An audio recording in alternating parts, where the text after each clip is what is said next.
বৃষ্টি হলেও গরম কিন্তু যথেষ্ট আছে, আর এইরকম দিনে শরীরকে হাইড্রেট রাখাও কিন্তু গরমের দিনের মতোই ইম্পর্টেন্ট। তাই আজকের এই ভিডিওয় তোমাদের সাথে 5 রকমের শরবতের রেসিপি শেয়ার করব, যেগুলো বানানো ইজি, খেতেও টেস্টি, আবার প্রত্যেকের নিজস্ব হেলথ বেনিফিটও রয়েছে। চলো দেরি না করে ভিডিওটা শুরু করা যাক।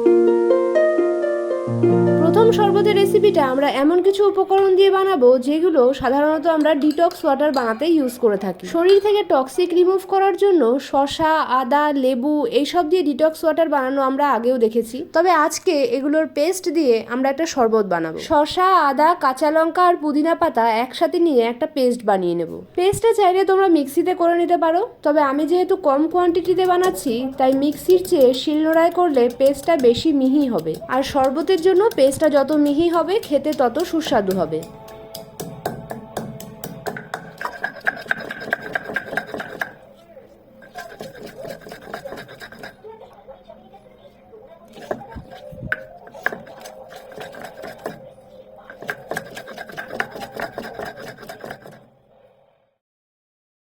পেস্টটা আমার খুব মিহি করে বাটা হয়ে গেছে।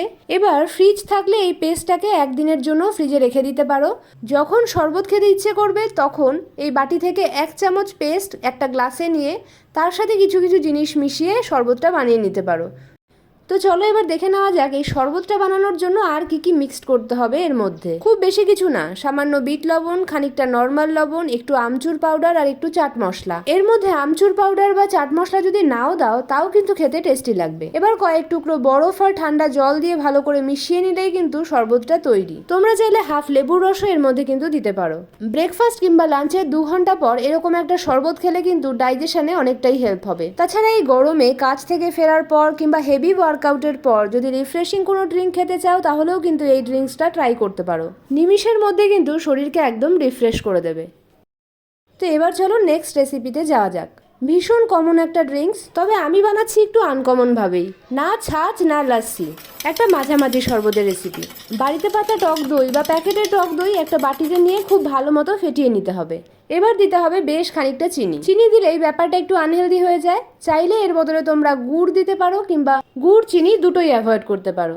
এবার দিয়ে দেবো খানিকটা বিট লবণ আর স্বাদ অনুযায়ী খানিকটা নর্মাল লবণ। সব কিছু দিয়ে খুব ভালো মতো এবার ফেটাতে থাকতে হবে। চাইলে মিক্সিতেও ঘুরিয়ে নিতে পারো, তবে ডালের কাটা কিংবা হুইস্কার দিয়ে হাতে গড়লে কিন্তু বেশি টেস্টি হবে।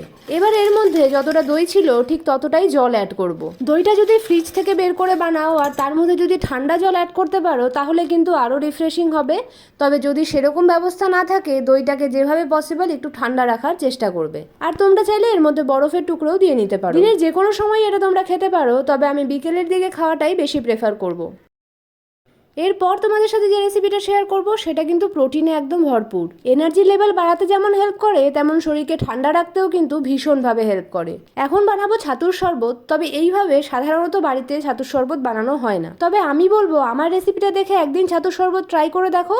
এরকম ছাড়া ছাতুর শরবত খেতে আর ভালোই লাগবে না। 2 থেকে 3 চামচ ছোলার ছাতু একটা গ্লাসে নিয়ে তার মধ্যে নর্মাল লবণ আর বিট লবণ স্বাদ অনুযায়ী দিয়ে জল দিয়ে প্রথমে ভালো করে গুলে নাও। এবার এর মধ্যে দিয়ে দাও হাফ বা গোটা একটা লেবুর রস। এরপর একটা ইউনিক জিনিস যেটা ছাতুর শরবতের সাধারণত কেউ দেয় না, তবে আমি দেবো, আর খেতেও এটা কিন্তু দারুণ টেস্টি লাগবে। আমি তো কুচি কুচি করে এর মধ্যেই দিয়ে দিই। খেতে খেতে যখন মুখে পড়ে খেতে দারুণ টেস্টি লাগে। আর না হলে লঙ্কা পেস্ট করে এর মধ্যে দিতে পারো, কিন্তু তাতে একটা প্রবলেম হচ্ছে বেশি ঝাল হয়ে যাওয়ার সম্ভাবনা থাকে। হালকা খিদে কিন্তু এই শরবতটা দারুণ উপকারী। ইনস্ট্যান্ট একটা এনার্জি তো দেবেই, সাথে পেটটাও ভরাবে। পোস্ট ওয়ার্কআউট ড্রিঙ্ক বা পড়ার ফাঁকে হালকা খিদে কিন্তু এই শরবত ট্রাই করতে পারো।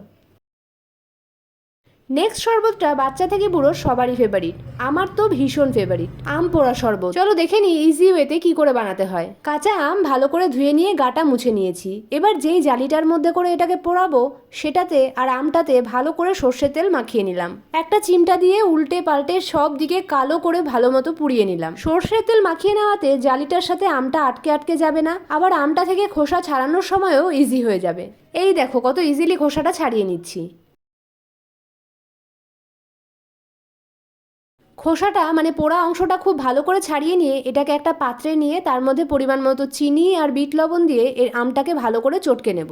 ভালো মতো পোড়ানো হলে ভেতরটাও খুব ভালো মতো সেদ্ধ হয়ে যাবে, আর হাত দিয়ে চটকালেই একদম মেল্ট হয়ে যাবে। এর মধ্যে এবার ঠান্ডা ঠান্ডা জল, বরফ কুচি এসব দিয়ে খুব ভালো করে মিশিয়ে নেব। পোড়া খোসাগুলো যদি কিছু থেকে যায় তাহলে এই জলের ওপরে ভেসে আসবে, হাত দিয়ে সেটাকে তুলে নেওয়া যাবে। হাত দিয়ে বা চামচ দিয়ে খুব ভালো মতো মিশিয়ে চিনিটাকে ভালো মতো গলিয়ে নিতে হবে।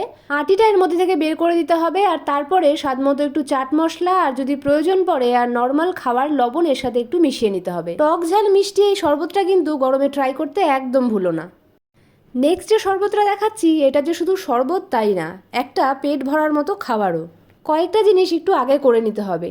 চিনিটা একটু জলে ভিজিয়ে রাখতে হবে, আর একটা যে কাজ করতে হবে সেটা হচ্ছে সাবু ভিজিয়ে রাখতে হবে। সাবুটা ভিজে একদম নরম হয়ে গেলে তারপরেই কিন্তু শরবতটা বানানো শুরু করা যাবে। আমি এই শরবতগুলো বানাতে কোথাও মিক্সির ইউজ করছি না বলে প্রথমেই তরমুজটাকে ভীষণ কুচি কুচি করে কেটে নেব। এরপরে একটু হাত দিয়ে চটকে নিলেই তরমুজের জুস হয়ে যাবে, আর কিছুটা তরমুজ চাংস হিসাবেও থেকে যাবে।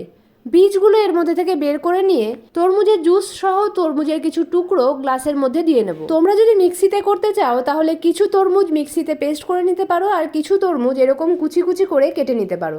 গ্লাসে তরমুজটা নেওয়ার পরে এর মধ্যে সুগার সিরাপ, ভিজিয়ে রাখা সাবু, আইস কিউব বা ঠান্ডা জল আর জাল করে ঠান্ডা করে রাখা দুধ এর মধ্যে দিয়ে দিতে হবে। এই যে দেখো সাবুটা নিয়েছিলাম ছোট দানার সাবু, যতটা সাবু নিয়েছি তার ডাবল জল দিয়েছি, তাতেই এরকম ফুলে গেছে। ও হ্যাঁ, সাবুটা ভেজানোর আগে কিন্তু দু একবার ভালো করে ধুয়ে নিতে হবে। সাবুর কিন্তু অনেক রকম উপকারিতা আছে।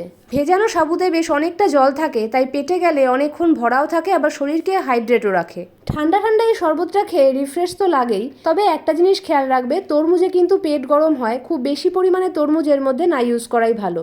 আর তরমুজকে খাওয়ার আগে 1 ঘন্টা মতো জলে চুবিয়ে রাখলে কিন্তু সবচেয়ে ভালো।